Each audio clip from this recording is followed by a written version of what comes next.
2 years ago, Americans watched in horror as a crisis unfolded at the Kabul airport. There's desperation and anguish. More than 80,000 Afghans have since arrived in America, but this story is still unfolding. I'm Andrea Smartin. In my new podcast, Stranger Becomes Neighbor, we'll find out what happens to these new arrivals in our communities. Who would help our newest neighbors? Follow us at kslpodcast.com, Apple Podcasts, or anywhere else you listen.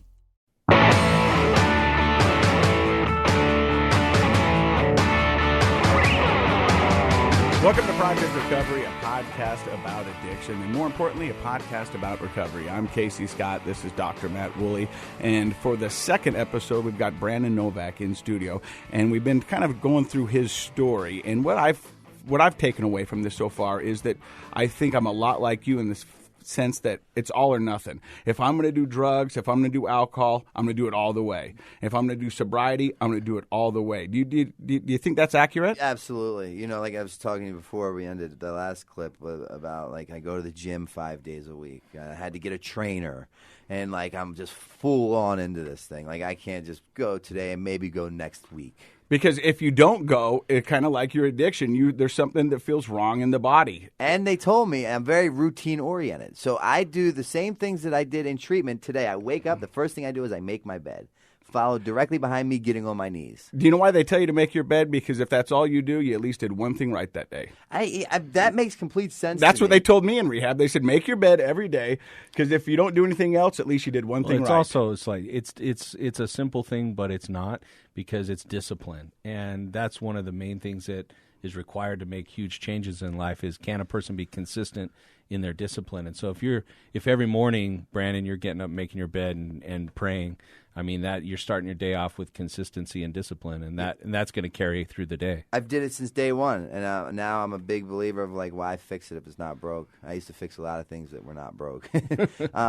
And now I can tell you, if you came into my house 3 or 4 days in a row and the bed consistently was not made 3 or 4 days in a row, problems are coming. They are. Okay. It's something very simple yet so profound. I don't want to know what it is. I don't want to figure out what it is, but it is. It is. It's an indicator. Yes, a sign. It's a sign. Hey, so in the first episode, we talked about you going to your 13th rehab, begging and pleading for them to accept you. Yeah. So tell me a little bit about that experience. So I had been to this, as my disease progressed, so did my treatment center stays, right? Like, in the beginning, my disease was a blast, and I loved it. And I had a lot of great times getting loaded. I just did. And at the end, there wasn't great times anymore, and the fun had long stopped.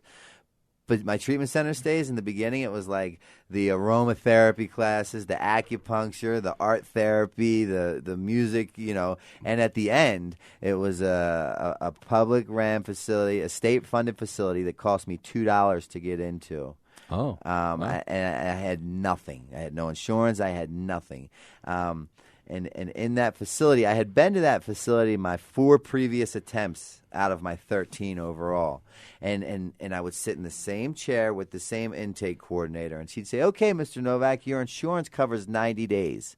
And I'd say, in theory, 90 days sounds great, but in reality, I'm more of like a 45-day kind of fellow. This woman to do this job, to fulfill this state to go to. And she would gently laugh at me each and every time and say, sweetheart, you have no idea. Anything and everything that you put in front of your recovery does not or will not matter, because you will lose it. And I would say, I guess you didn't get the email of my resume. And she would laugh. I wrote a book. Yeah. One of the many things that I had done. Yeah. Right? And now something drastically different had taken place. It drastically changed. I'm sitting in the same chair with the same intake coordinator. And finally, for the first time in my life, I had been demoralized in just such a fashion from drugs and alcohol. I've been beaten in that state of reasonableness that I'm sitting in this chair, and she comes to me with the same offer she had given me 4 previous times. And when she gives me that same offer, I cannot even come back with a counter offer, because if I say no, it entails an explanation. All I can simply do is nod my head yes for the first time, and thank God for this. I was beaten speechless by my disease of addiction. I couldn't even talk. And thank God for that. And she said, sweetheart, you're in no condition to do your intake. Get up to detox. I'll see you in 4 days. And I get up to detox, and there's this 19-year-old, very happy-go-lucky tech working. He said, "Mr. Novak, you're back." And I said, "Aren't you a genius? You don't miss a beat, do you, boy?" And he said, "I didn't get into the story. It's not really appropriate for this avenue, but I had got robbed before going into that facility, and when I got robbed, they literally ripped my clothes off, and I didn't have underwear on at the time, so I was completely exposed, and my clothes were tied on by a shoestring. And I get in there, and this 19-year-old tech, "Mr. Novak, you're back." And I see, he said, "I'm sorry to inform you, but your clothes are not rehab-oriented. You need some underwear. You need some sweatpants. You need some slides. And now I told you all I own is 8 scarves, 2 jackets, 3 socks, and 1 stick of deodorant, a needle, a spoon, and a restraining order, and 4 cigarette butts." And I also remember you guys telling me a grateful addict will never use again, a grateful alcoholic will never drink again. And I was never too grateful because the pain had never became great enough. Now, go figure, the pain has finally done its job. I'm begging for that one more chance. And I tell him, I said, I don't have those clothes, right? My disease does not allow me the ability to own those underwear or that my life is consumed by the getting and using and finding ways and means to get more. I don't wash underwear and shower. Are you kidding me? The abnormal has become the norm. I'm living on an animalistic level. He said, "Come downstairs to the basement. We're going to go to the donations room. We're going to see if we can find you some used underwear." All right, so let me give you a snapshot of my life. My mother's a nuclear physicist. My brother's an attorney in the White House. My father died as a direct result of why I hate addiction. First skateboarder endorsed by Gatorade, hanging out with Michael Jordan, touring the world with Tony Hawk, designing my pro model. I have a private tutor that flies with. In these movies that break box office records, New York Times selling author who's written a book on addiction. On the flip side of that coin, I've now just walked into my 13th inpatient facility. I've lost count of outpatients and detoxes. I've been medevaced to 4 different hospitals in 4 different states from 4 different overdoses. My mother now has simply went to God and said, "God, please cure him, please kill him, or please kill me. I can't take it anymore." She has sold 3 homes to financially pay for me to go to 2 different treatment centers. And I stand in the basement of a Catholic Charities rehab, a 35-year-old homeless heroin addict, as this 19-year-old tech thumbs through these boxes looking for a pair of 2nd, 3rd, 5th, 10th hand used underwear, and I'm praying to God that he finds them. How did I get there? I had goals, I had dreams, I had aspirations. I was not going to become this. No way in hell was that no. I couldn't. I still can't wrap my head around it. And 2 very imperative things happened in the basement as he's looking for a pair of used underwear, and I'm praying to God that he finds them. He doesn't find the used underwear, but what he finds is a pair of size 40 women's sweatpants with no drawstring, a woman's tank top, and a pair of size 13 Jesus sandal. I'm not a woman, and I don't wear a size 13, but 2 very imperative things happened in the basement of that church. I came to the realization that what I do know is that I don't know. And my very best thinking leads me to this place time after time, right? So there goes that job of knowing everything, which was a big crux for me. And the second thing, right, I tried everything to remove the obsession, lift me of the desire of drinking or drugging. Didn't want to do it most of the times, but had no say-so, and if I did or didn't, it calls, I answer. The pain had become great enough. I had met the God of my understanding in the basement as he thumbed through those boxes, a direct reform of that gift of desperation. And all of a sudden, like, I had that spiritual experience, my first of many. And they had already started happening way before I walked into treatment, but I didn't see them then. I recognize them now. And then I take the women's clothing that he gets me. I go upstairs and I get a shower. I get that Baltimore City smell off me, and I had never been so excited to put women's clothing on in my life. And I successfully completed that 90-day treatment center stay. So you stayed for 90 days. 90 days. They couldn't even keep me another day, literally 90 days to the day. In that 90-day treatment center stay, go figure, the only thing I had never tried were those steps. That was the only thing I never tried. And I can't even think of something now to myself, coming up on 4 years sober with some knowledge in my head, to say, how could I have a glass of wine and it turn out different? I'm telling you, I had tried everything. And I'm a pretty intelligent individual. That was the only thing I hadn't tried. The willingness had appeared. The pain had become great enough. I get a sponsor. By the time I left, on literally 90 days, they didn't cut me at 87. They cut me at 90 days. At the dinner time on my 90th day, they could not have kept me another day. I had got a sponsor, and I had experienced 8 steps. I was on my 8th step. I was making my list. And what I learned in that treatment center is that a lot of things, but the things that I always keep near and dear to my heart is that my mentality creates the reality for which I live in. Right. And if I change my perception, I can change my world. And that my defects, the biggest defects in my life, have now become my biggest assets with that shift of perception, attraction rather than promotion. Because right now we're not in an epidemic, we're in a pandemic of the opioid addiction. 192 people, I believe, today in the nation will die solely as a direct result of an opioid overdose. We're not even talking about just addiction as a whole. It's worse than the Vietnam War. It's worse than the peak of the AIDS outbreak. But now what happens is people are hearing my stories through avenues of these podcasts, reading my books, seeing the talks, and they're saying, if that guy can do it, then maybe I can do it. Can you help me? So here's what I'm listening to, because in the earlier podcast we talked about my rock bottom wasn't as bad as Brandon Novack's rock bottom. I didn't get as bad as Brandon Novack. But on the other side of that coin, and this is where perception comes in, hey, if I wasn't as bad as him and he's gotten all this back and success and doing all this stuff, why can't I do it? Totally. You know what I mean? Absolutely. Because, I mean, the stories you're telling. But the way the disease works, and it's so powerful, it could go that route, or it could say, I still have some time to run. Yeah. I can mess my life up even more, and then I can possibly get it back just like he did. But see, that's. So you could, depending on where justification. Yeah, Yes. justification. But that's why I've said this before, and Yeah. to Dr. Matt, perception is everything. Yes. I have a disease centered in perception. Yeah. Yeah. And so and people go, because some people have said, hey, Casey seems to be doing this pretty easily. I get that a lot. People are like, Casey seems like he's not that hard. But the reality is, my perception is that I want my life back more than I want to drink. Yeah. And that's where I focus on. Drinking, and like I've got 260 days. It's amazing. That's a miracle. Congratulations. And I love it. And I haven't had a craving. I haven't I've thought in my head, but I've never been even tempted to reach for a beer or a shot or anything like that. And it's because I want my life back more than I want that. And it took a horrific accident for me to realize that. That's it. The lost dreams become awoken. Yeah. We're returned back to the person we were designed to be.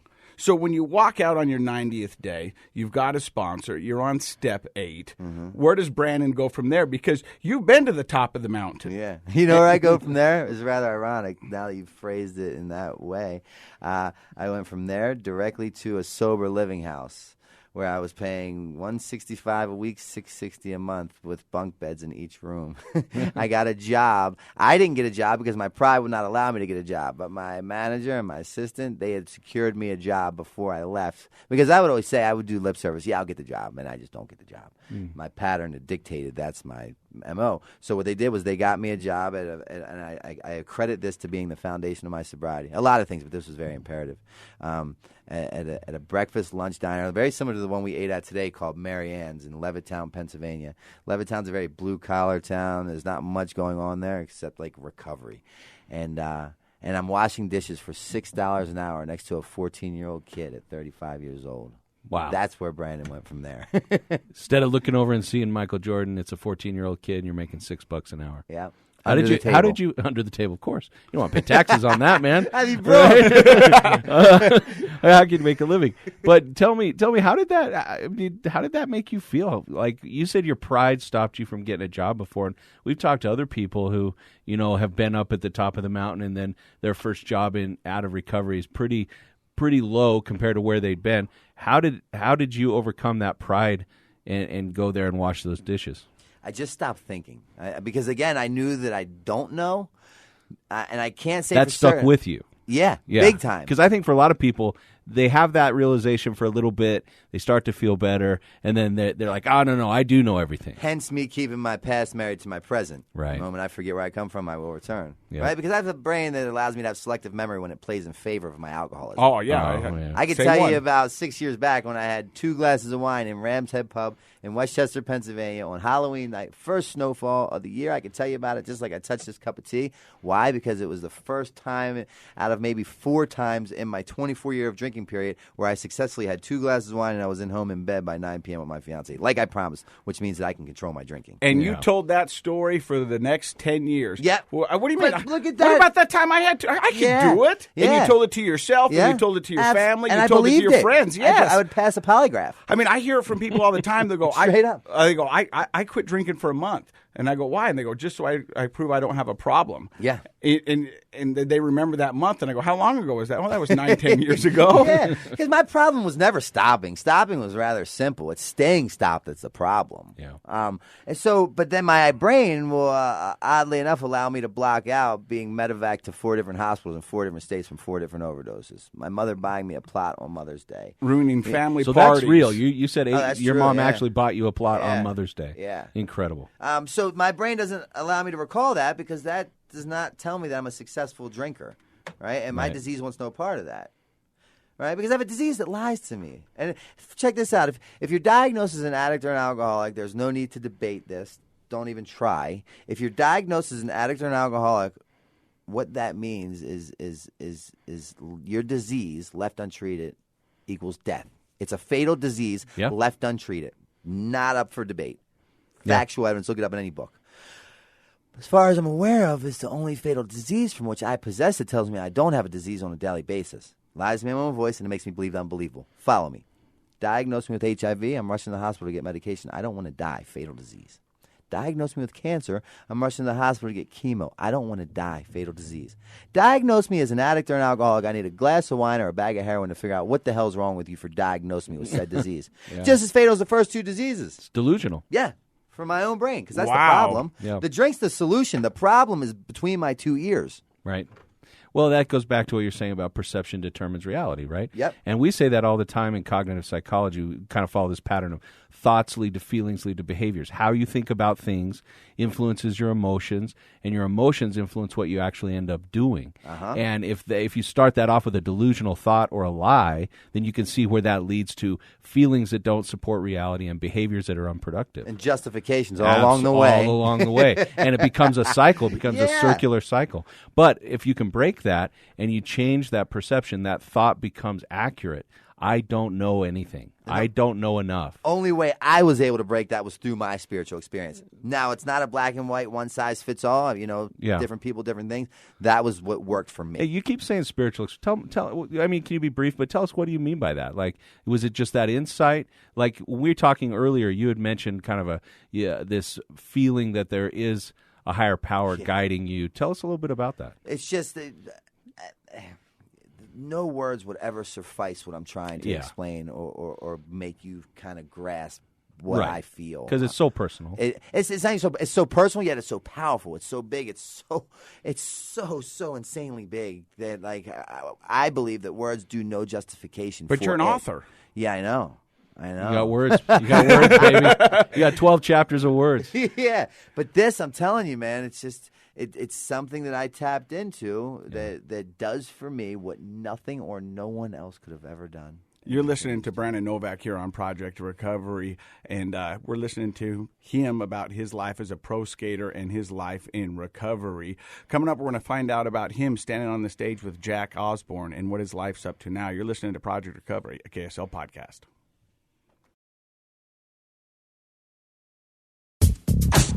Back here on Project Recovery, got Brandon Novack, professional skater, and I looked at your Instagram, and you said it's kind of a surreal moment because we've listened to your story and just little bits and pieces of it, but you just recently found yourself standing on stage where they give Oscars, and you're with Jack Osborne, and was it Dr. Oz? Dr. Drew. Dr. Drew. Yeah. Tell us about that. Well, it's just ironic how the world that I live in and the power of the universe can ultimately, come full circle. And I'm going to give you another instance before I get into that. Drugs and alcohol were my answer to everything forever. Then they became my problem to everything forever. And now, ironically enough, my answer, which became my problem, is now my answer to everything again, and I don't even partake in it. Right? Like I write books that are surrounded around it. I work in the field that's created around addiction. I speak all over the nation and the world. all about drug addiction and alcoholism. My defect has become my asset, so much so that like I work in the field, and check this for size. I had given everything to my addiction, and for the first time, drugs and alcohol have actually bought me a home. How about that for That size? is crazy. It provides a living for me now. And you had mentioned earlier that that's part of that spirituality. That you for me, embrace. how I came across my spiritual experience, and it worked for me. Is I always say that the God of my understanding, and the word God can be very discouraging and very overwhelming. So I just know it's I don't know if it's a man in a robe. I don't know if it's the forest, the moon, something just bigger than me. But my higher power brought me to AA, and AA via the 12 steps has brought me back to my higher power. That's where my spiritual experience happened, that I just could not put into words. It's a beautiful irony that it takes you all the way back. It full circle again. Becomes a strength. Yeah, the defects become the assets with that shift of perception. Yes. So much so that like I'm contacted by the DEA, for Christ's sakes. Not like... So when caller ID comes and it says DEA. Literally, I'm getting emails from the government DEA. I was talking to a woman, and I'm getting a bit off track, who her coworker was there and said, she walked away, and he said to me, she is working on the biggest case in U.S. history right now at this very minute. Wrap your head around that. Wow. That's amazing. What that is, God only knows. Yeah. But the biggest case in U.S. history, right now it's being worked on, pursued, whatever that is. Now, you know, and this is just strictly drug related. Bigger than Al Capone. And I don't believe the DEA is in the business of lying. They said to me, she's working on the biggest case in the U.S. history. And just to try that on for size. But anyways, I'm contacted by the DEA, and not only contacted, but recognized and received an award on the same stage, which is the Dolby Theater in Hollywood, California, where they have the Oscars every year. So I'm standing on the same stage as the best actors in the world when they receive their Oscars. But my picture looks like I'm on the best stage, the biggest stage where the best actors go to get their Oscars every year. I'm standing on the same stage with Jack Osbourne and Dr. Drew, receiving an award on my efforts in what I'm doing to combat the opioid epidemic that's taking place in the nation. To me, that's bigger than an Oscar, to be honest, because that you're doing one of my proudest moments. Yeah, that's ever. You're doing something for so many people. An Oscar is entertainment, and that's a great achievement. But I mean, that award to me touches so many people's lives. It represents what we need in this country to get past this opioid epidemic. And this is that guy whose mother bought him a plot. This is that guy who people took life insurance policies out on. This is that guy who walked into his 13th facility just waking up from being on life support for 7 days. This is that guy that was deemed unhelpable or unfixable, a 20-year IV cocaine and heroin user consecutively, minus the 1 year due to incarceration. So that was by force, not by choice. So that just goes to say, if that guy can do it, I'm no different than anybody else. The steps that I've taken, the knowledge that I have retained is free and it's open to the public, right? They're not giving it to the cool kids in the bathroom. Like, it's not a secret society. If you want what I have, do what I do, and you can get what I get. Absolutely. You know what I hear is, I think a lot of people go, Brandon Novack, he's been next to Michael Jordan, worked for Tony Hawk, had homes in Paris, all over the world, and he must have got some sort of special treatment from some expensive rehab. No. He must have, they must have really taken extra care of this guy and shown him the path. But you told me your last rehab, your 13th, it took you $2 to get in, and you stayed 90 days. 90 days. And you went to the 12-step, and that's what resonated with you. And lived in a sober living house for 1 year. Lived in sober living for 1 year. Washed dishes for $6 an hour. Yeah, got a promotion from there to waiting tables. And then now you're traveling. Opened my first checking account. I got my first ever. I walked in that 13th facility with the 8 scarves, 2 jackets, 3 socks, 1 stick of deodorant, the needle, the spoon, the restraining order, 4 cigarette butts, and a passport. That was my form of ID. One of these things is not like the other. Yeah. But I walk in, and that was the only form of ID I had. And they took me and they got me welfare insurance. They got me welfare. I got $160 every month for groceries. And then they took me to get my sponsor taught me all these things, and he said, I went to a bank, and I opened up a a debit card. Yep. I opened a debit card that turned into a checking account. And I was putting money in off of the money that I was making from washing dishes, waiting tables. And then I said, I never had bad credit. I just had no credit. I said, I want to get a credit card. So I went to the bank and I opened a pre-secured credit card. Pre-secured credit card turned into a credit card after a year. On my third year, so then I lived in that sober living house for 1 year. Me and two guys from that sober living house decided we were going to get our own place. So we split an apartment, all three of us. I lived with those guys for a year. Then I decided I was ready to have my own place, and I moved from there to my own place. All that time, a pre-secured credit card has turned into, it's still a pre-secured credit card, but I'm paying it, I'm gaining interest, I'm gaining credit, and then I get my own place. Now I'm building my own renter's credit because my name's on it. Yeah. And then on my third year, I bought a home. I became a homeowner, and now I have multiple credit cards. I have a home. I have a productive job that allows me.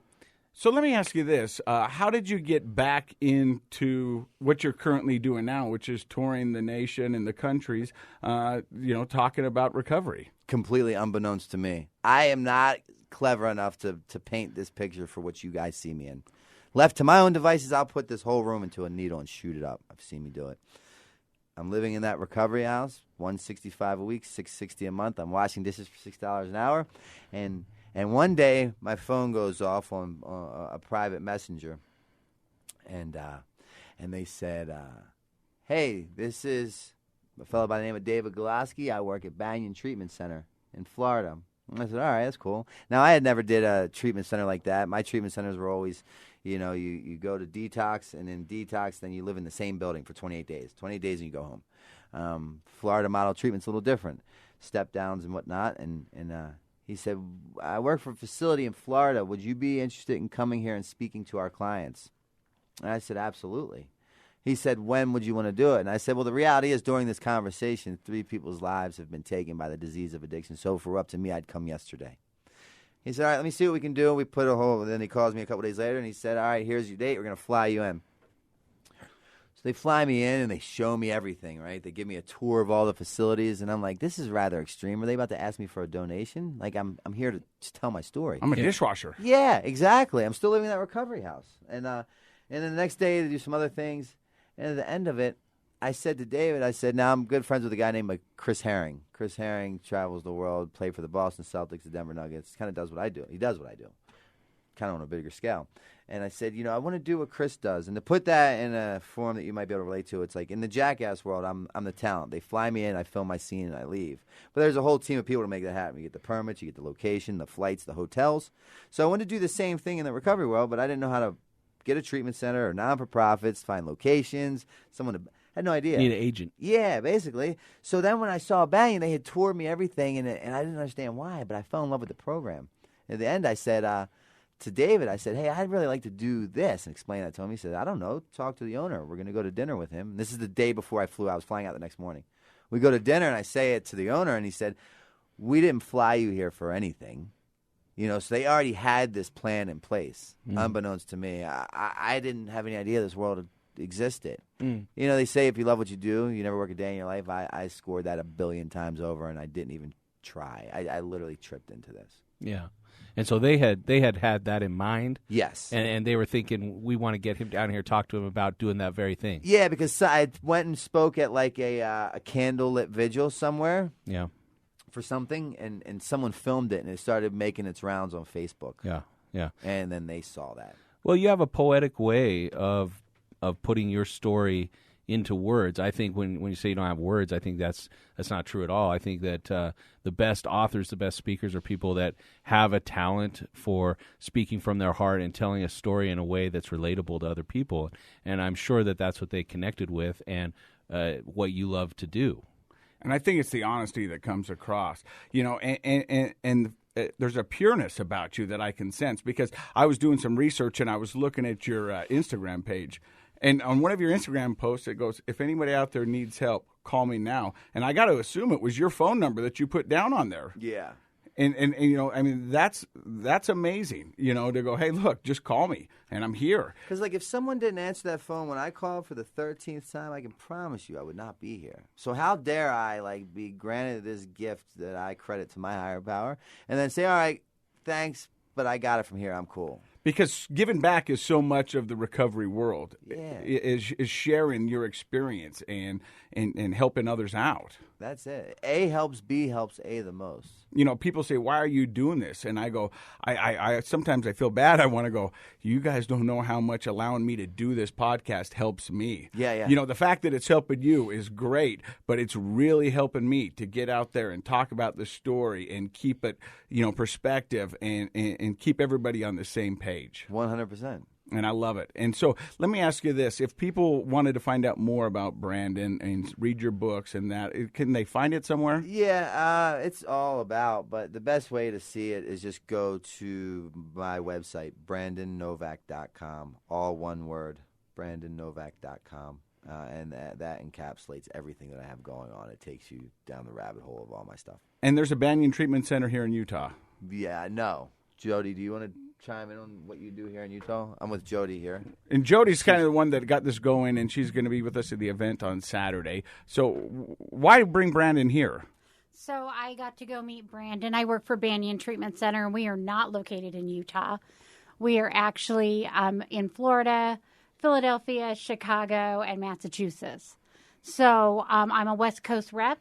I went up and got to meet Brandon in January and fell in love with his story and his passion, because you can't meet Brandon and not feel that instantly when you're with him.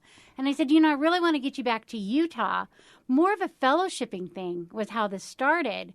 And, I get that we get to focus on overdoses and suicide, but fear never once got me sober. I celebrate 17 years of sobriety on the 27th of this month. Congratulations. Yeah, Thank that's you. impressive. And I was told 17 years ago that I was never going to get sober. I'm a meth addict, I'm an ex-con, and I had no hope, and I'd lost everything. And what I've gained in recovery is everything and so much more. And so I got a group of people together. Brandon jumped on the opportunity. I asked Court McGee, hey, Court, will you support this? He goes, no, I don't want to support it. I want to be a part of it. Nice. That is so awesome. And I went, and then Casey, what can I do? I want to be a part of this. And so next thing I know, the miracle of recovery is happening without any effort from me. And it's all coming into place. And we get to do this amazing event tomorrow that's free to the community that shows that we don't have to do this alone. Awesome. That hand in hand, this is how we get sober. Well, thank you very much, Jody, and thank you, Brandon. Real quick, any last words from you, Dr. Matt? The thing that keeps coming to my mind, and listen to everything that we've talked about today and the good energy that's been here in the room, is that, we were kind of joking around about, at least my low wasn't as low as Brandon Novak's. I hope that people will start thinking, I hope my high can be as positive, my recovery can be as positive as Brandon Novak's.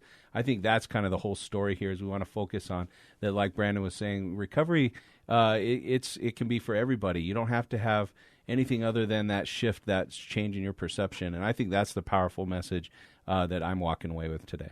Yeah, I agree. I mean, I could tell you this wholeheartedly, from everything in my heart. The sobriety has given me everything that drugs and alcohol ever promised me. I've never been so happy in my life, and I feel like today's day and age, like being sober is what all the cool kids are doing. Like Yeah. I go out to a lot of events, musics, and I never rarely get offered a drink, but sometimes on the rare occasion that I do and I turn it down, they find that very admirable, and they're like, "Wow!" Now they're intrigued, as opposed to shunning me and saying that's weird. Yeah, I'd like to go back to all the concerts I went to and remember them. Yeah, right? Yeah. I mean, I'm going to, my 4-year anniversary is May 25th. I've decided I'm going to go to Amsterdam for my 4-year sober date to a meeting and pick up my coin. Not the place that most people would spend 4 years sober, but I can do that. I can go anywhere I want with anybody I want anytime I like. I no longer live in that self-induced prison that consists of a 4-block radius that costs me $10 to get out of one bag at a time. And I love that, because I tell people all the time, I got sober to live, Yeah, not hide. absolutely, man. Well, thank you for being honest, and thank you for stopping by and Thank hanging you out for with us having here us. on Project Recovery. And thank you, John Smith, for running the board, and Dr. Matt Woolley. I'm Casey Scott. And remember, if you need some help, do what I did. Give Pinnacle Recovery a call. This is Project Recovery, a KSL podcast.